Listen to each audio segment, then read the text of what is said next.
Strategy History by Lawrence Friedman, published by Oxford Press. 2013. The myth of the master strategist continued.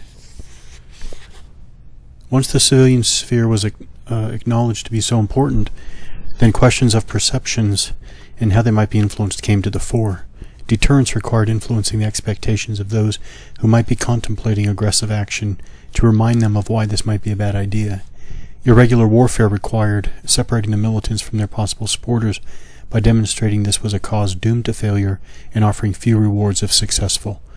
There was little science in this. A sense of the danger of nuclear war did not require subtle messaging, while attempts to shape the views of people caught up in a war in which they were reluctant to take sides could easily be undermined by a single dramatic event or a lack of understanding of local concerns.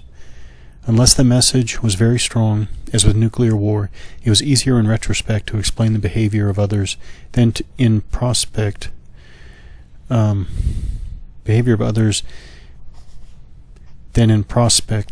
influence that behavior through information operations.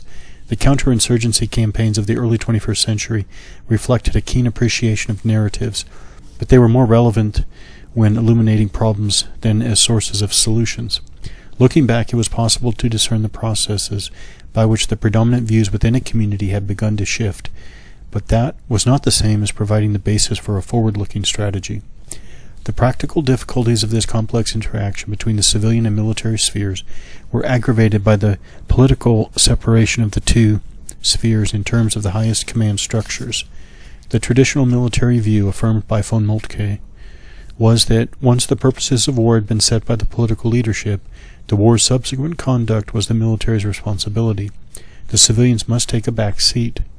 It was enough to have to cope with a resolute and wily enemy while having to deal with panicking civilians as well, especially once modern communications constantly put temptation in their way. When an immediate connection could be made between the head of state and the most junior frontline commander, the considered judgments of a whole chain of command might be swept away by a few inexpert and clumsy sentences. Under any circumstances, abrupt shifts in political direction, combined with amateurish attempts at playing the great commander, were bound to irritate the professionals. This was the blind spot resulting from the focus on battle, expressed in the belief that the operational art was something best left to military commanders. This model of civil-military relationships, whereby the actual deployment and employment of armed force was a largely military responsibility, was wholly inadequate. The two spheres needed to be in constant dialogue. Political ends could not be discussed without regard for military feasibility. Diplomatic activity would be shaped by military options and risks. Whether or not to offer diplomatic concessions, seek resources or bases from third parties, or construct alliances depended on military assessments. These assessments in turn led to assumptions on the shape of the rival coalitions and their ability to withstand long wars or extend their reach through bases. The idea of a military strategy separate from a political strategy was not only misleading, but also dangerous. Civilians could not ignore the supposedly operational issues associated with military strategy. They needed to consider whether the way a war was being fought was consistent with the purposes for which it was being fought, and to look beyond coming battles to the following peace. They needed to keep the public and allies, potential or actual, on their side. This required consideration of the burdens a society could accept and the harm it could legitimately impose on others, and of how to lead a polity toward these limits or away from them. When it came to operations, most military organizations had to improvise at some point, whatever the lessons they believed they had learned from previous wars. As they did so, the generals and admirals would often, quite properly, disagree among themselves on how the enemy would best be defeated. The single military view was the exception rather than the rule, and the differences regularly turned on assessments that were essentially political. The military would need regular political guidance as circumstances changed and old plans became redundant.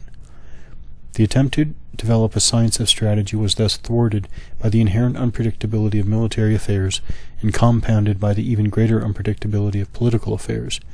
Wars were not won through applying some formula that only seasoned military professionals could grasp. For example, by insisting on a maneuverist rather than attritional philosophy, clever ways of catching the enemy by surprise versus the single-minded delivery of firepower.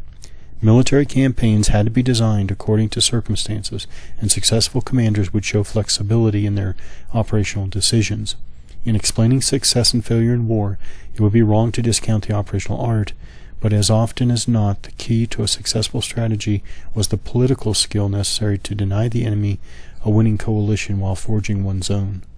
The origins of a distinctive concept of military strategy lay in the urge to control, and as we shall see in the future sections, a similar urge was influential in the origin of both political, even revolutionary, and business strategy. This urge shaped strategies to control the battlefield through the complete elimination of enemy armies. It was also evident in a determination to maintain the operational sphere as the privileged domain of the military. Pure control was always an illusion, at most a temporary sensation of success, which would soon pass as the new situation generated its own challenges.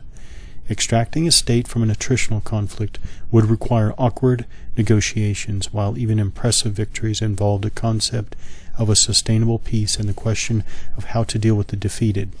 The idea of a master strategist was therefore a myth.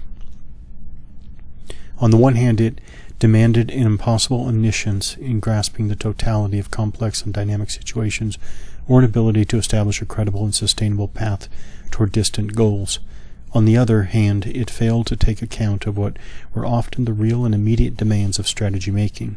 This was to bring together a variety of disparate actors to agree on how to address the most pressing problems arising out of the current state of affairs and plot a means of advance to a much better state. The attempt to control the course of battle came at a time of growing logistical complexity, mass armies, and political upheaval. As we have seen, this led to two core principles that proved to be very resilient, even as their limitations should have become evident and the circumstances in which they had to be implemented became even more challenging.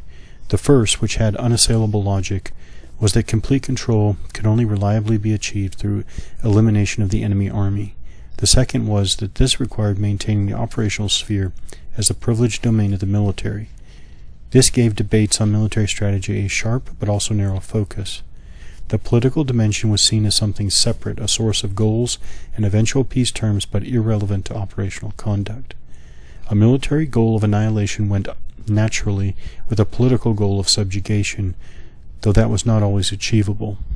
When the structure of a conflict was examined more broadly, it was likely that the ability to impose a degree of political control on situations would depend on not only the capabilities of the enemy armies, but the extent of the popular determination to resist subjugation and what sort of measures could be taken against a hostile population, sources of financial and essential commodities, and the strength and cohesion of the competing alliances. Clausewitz accepted the potential importance of these factors. In his concept of centers of gravity, he suggested that they could be addressed through a targeted military effort. In practice, however, they were often best addressed on their own terms, raising issues of concessions and bargaining, access to markets, and propaganda.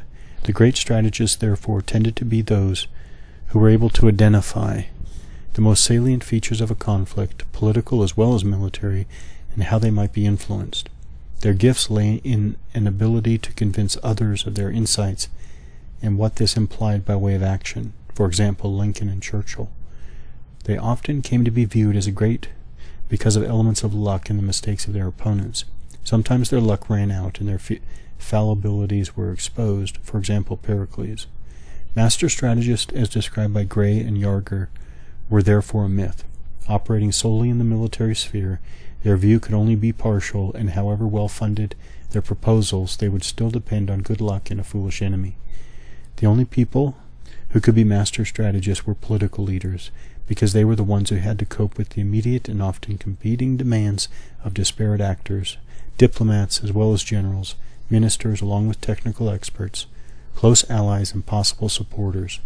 Even the best of these, in the most straightforward situations, could not begin to comprehend all the relevant factors and the interactions between them. They would therefore have to rely on the quality of their judgment to identify the most pressing problems arising out of the current state of affairs, plot a means of advance to a better state, and then improvise when events took an unexpected turn.